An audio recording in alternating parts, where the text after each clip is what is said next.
Berlin, अगस्त 1932। German संसद में हजारों हथियारबंद नाजियों के बीच एक 75 साल की अंधी महिला खड़ी थी। जब वो माइक्रोफोन के पास पहुंचती हैं तो नाजी सांसद चिल्लाने लगते हैं, चुप कराओ उसे, गोली मार दो इस बूढ़ी कम्युनिस्ट को। लेकिन वो डरती नहीं। उनका चेहरा शांत है, आंखों में वही चिंगारी है जो 60 साल पहले एक छोटे से गांव में पहली बार भड़की थी। जब वो जर्मन संसद में बोलना शुरू करती हैं तो हर शब्द तोप के गोले की तरह गूंजता है।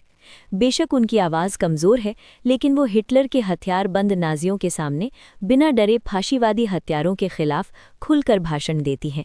ये उनका आखिरी भाषण था, जिसे इतिहास के सबसे क्रांतिकारी भाषणों में गिना जाता है।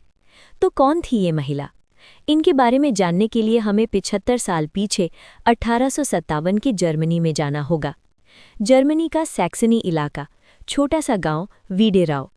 चारों तरफ हरियाली है, लेकिन पास ही कपड़ा फैक्ट्रियों की चिमनियों से धुआं उठ रहा था। ये वो दौर था जब पुरानी दुनिया और नई औद्योगिक दुनिया आपस में टकरा रही थी।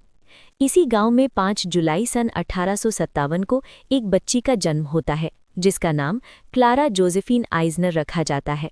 पिता गॉडफ्रीड स्कूल टीचर और चर्च में ऑर्गन बजाने वाले थे। उनका परिवार गरीब नहीं था, लेकिन पैसे से हाथ मलने वाले भी नहीं थे। मगर क्लारा के ऊपर सबसे बड़ा प्रभाव उनकी माँ जोसेफिन का था। जोसेफिन उस जमाने की औरतों जैसी नहीं थीं।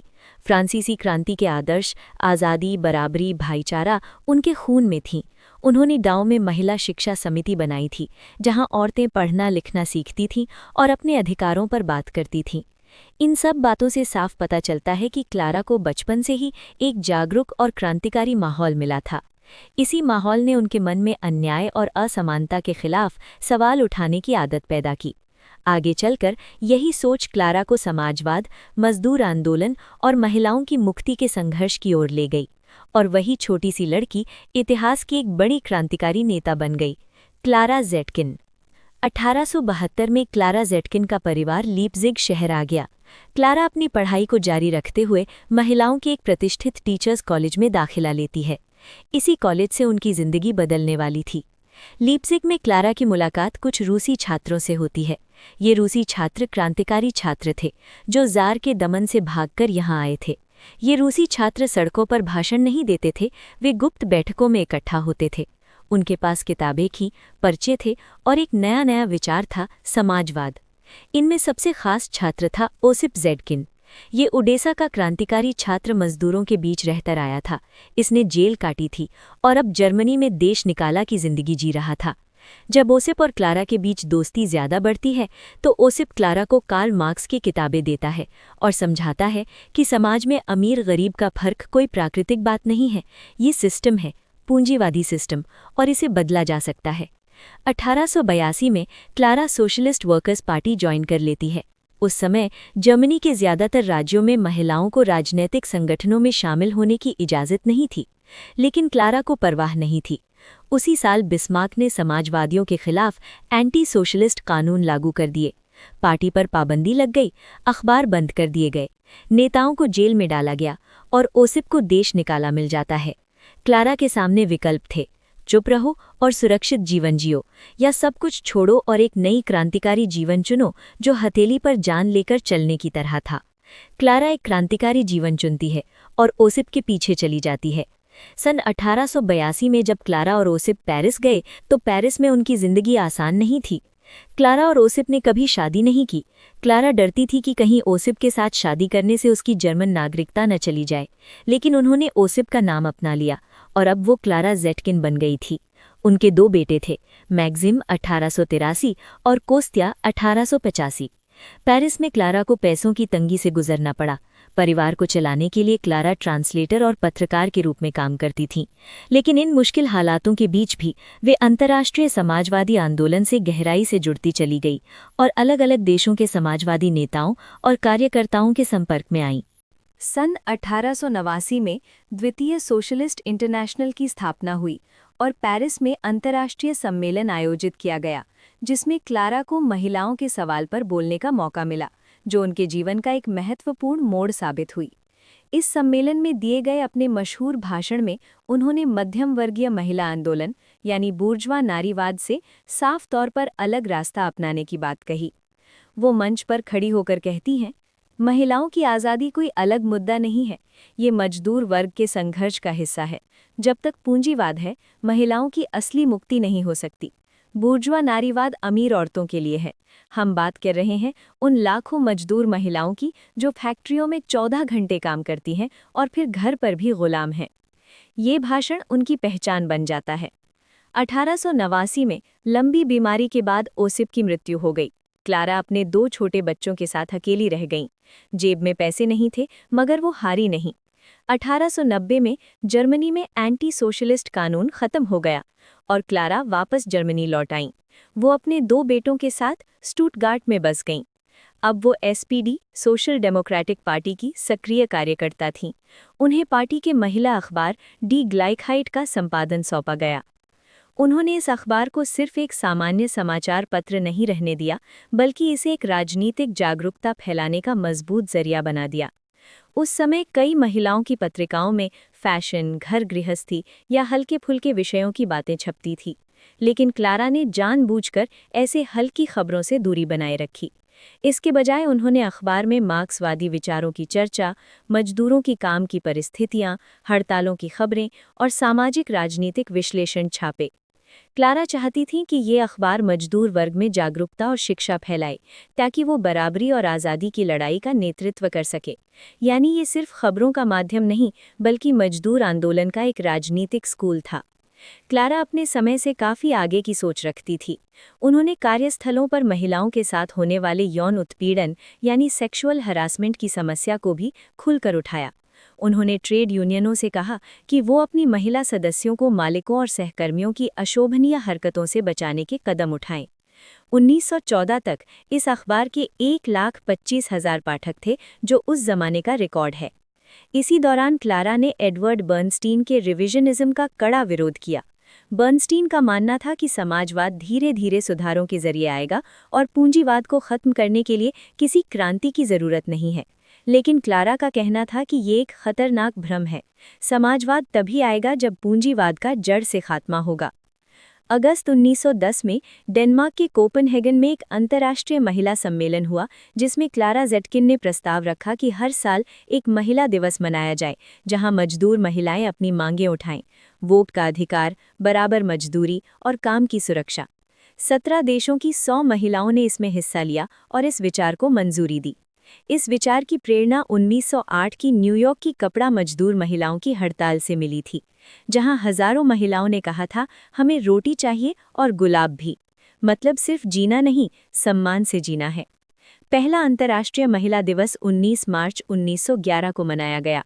ऑस्ट्रिया, डेनमार्क, जर्मनी और स्विट्जरलैंड में 10 लाख से ज्यादा लोग, औरतें, पुरुष और बच्चे सड़कों पर आए। 1917 में रूस के पेट्रोग्राद की महिलाओं ने रोटी और शांति की मांग को लेकर हड़ताल की। इस हड़ताल ने रूसी क्रांति की शुरुआत की, जिसने राजशाही को पलट कर रख दिया और महिलाओं को मताधिकार मिला। इसी कारण आगे चलकर 8 मार्च को अंतर्राष्ट्रीय महिला दिवस के रूप में मनाया जाने लगा। क्लारा ज़ेटकिन ने इसे एक विचार के रूप में पेश किया और रूसी महिलाओं के साहसी आंदोलन ने 8 मार्च को एक ऐतिहासिक अंतर्राष्ट्रीय दिवस में बदल दिया। अगस्त 1914 प्रथम विश्व युद्ध शुरू हुआ और फिर वो हुआ जिसकी क्लारा ने कल्पना भी नहीं की थी। एसपीडी के सांसद जर्मन संसद में खड़े होकर युद्ध के लिए पैसे देने के पक्ष में वोट करते हैं। वही पार्टी जो अंतर्राष्ट्रीय एकजुटता की बात करती थी, अब राष्ट्रवाद के झंडे तले अपने ही भाइयों को मारने के लिए हथियार दे रही थी। इस धोखे से क्लारा टूट जाती हैं, उनकी तबीयत खराब हो जाती है और वे मानसिक रूप से बीमार पड़ जाती हैं। लेकिन वो चुप नहीं बैठती। उन्होंने बुर्ग फ्रीडन नीति का विरोध किया। वो लिखती हैं, ये युद्ध साम्राज्यवादियों का खूनी खेल है, मजदूर एक दूसरे के दुश्मन नहीं हैं। ज़ेटकिन की युद्ध विरोधी गतिविधियों की वजह से 1915 में उन्हें देशद्रोह के आरोप में गिरफ्तार कर लिया गया। बावजूद इसके कि उनकी तबीयत खराब थी, उन्होंने मार्च 1915 में स्विट्जरलैंड के बर्न में युद्ध के खिलाफ एक अवैध अंतर्राष्ट्रीय समाजवादी महिला सम्मेलन का आयोजन किया। इस सम्मेलन में लड़ाई कर रही देशों से 25 प्रतिनिधि शामिल हुए और ये खूनी संघर्ष के बीच अंतर्राष्ट्रीय एकजुटता का एक दुर्लभ मंच साबित हुआ। युद्ध विरोधी गतिविधियों के कारण सन 1917 में एसपीडी ने उन्हें डीग्लाइकाइड के संपादन से हटा दिया। इस तरह उनका डीग्लाइकाइड में 25 साल का सफ़र खत्म हो गया। इसके बाद क्लारा ने स्पार्टकस लीग ज्वाइन कर ली, जो रोजा लग्जमबर्ग और कार्ल लिबनेक का क्रांतिकारी समूह था। बाद में वे जर्मनी की कम्युनिस्ट पार्टी की संस्थापक सदस्यों में शामिल हो गईं। 1920 के दशक के दौरान क्लारा अब कम्युनिस्ट पार्टी की तरफ से राइक्सटैग की सदस्य बन गई थीं। उनकी उम्र 60 के पार थी, मगर उनकी आवाज़ अब भी बुलंद थी। क्लारा ने अपने राजनीतिक अनुभव से फांसीवाद के बढ़ते खतरे को भांप लिया था। 1923 में उन्होंने कम्युनिस्ट इंटरनेशनल को इटली में बढ़ते फांसीवाद के खतरे पर एक रिपोर्ट दी। वो बताती हैं कि फांसीवाद एक परिवर्तन विरोधी जन आंदोलन है, जो इसलिए पैदा हुआ क्योंकि प्रथम विश्व युद्ध के बाद पैदा हुए सामाजिक संकट को मजदूर वर्ग हल नहीं कर पाया। ये उन मध्यवर्गीय लोगों को अपनी ओर खींचता है जो आर्थिक संकट से घिरे हैं, जो डरे हुए हैं, जो किसी ताकतवर नेता की तलाश में हैं। क्लारा ने चेतावनी दी कि फांसीवाद सिर्फ सुधारों से नहीं रुकेगा, इसके लिए मजदूरों को एकजुट होना होगा और मिलकर संघर्ष करना होगा।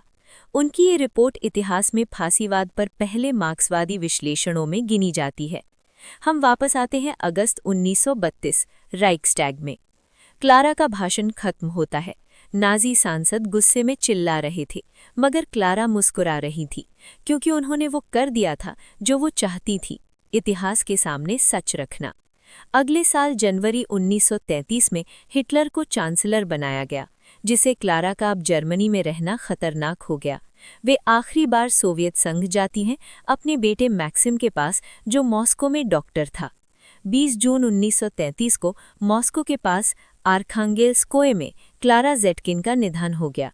उनकी राख को क्रेमलिन की दीवार में दफनाया गया, उस सम्मान के साथ जो अंतर्राष्ट्रीय कम्युनिस्ट आंदोलन के सबसे बड़े नेताओं को दिया जाता था।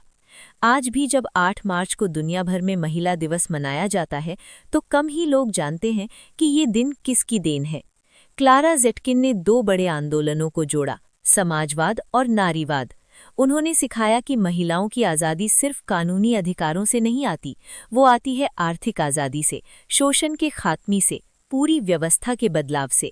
वे सिर्फ जर्मन कम्युनिज्म की दादी नहीं थी, वे करोड़ों मजदूर महिलाओं की आवाज़ थी, जिनकी आवाज़ इतिहास में कभी दर्ज नहीं हुई। उनके शब्द आज भी गूंजते हैं। महिलाओं की मुक्ति मजदूर वर्ग के मुक्ति संघर्ष का ही हिस्सा है, और ये संघर्ष तब तक जारी रहेगा जब तक आखिरी जंजीर नहीं टूट जाती। क्लारा ज़ेटकिन हमें याद दिलाती हैं कि सच्ची आज़ादी सिर्फ वोट देने के अधिकार से नहीं आती, वो आती है रसोई से, फैक्ट्री से, खेत से, जहां औरतें रोज अपने पसीने से समाज चलाती हैं।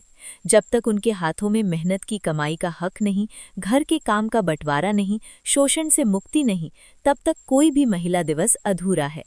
अगर आपको क्लारा ज़ेटकिन की कहानी पसंद आई है तो लाइक करें।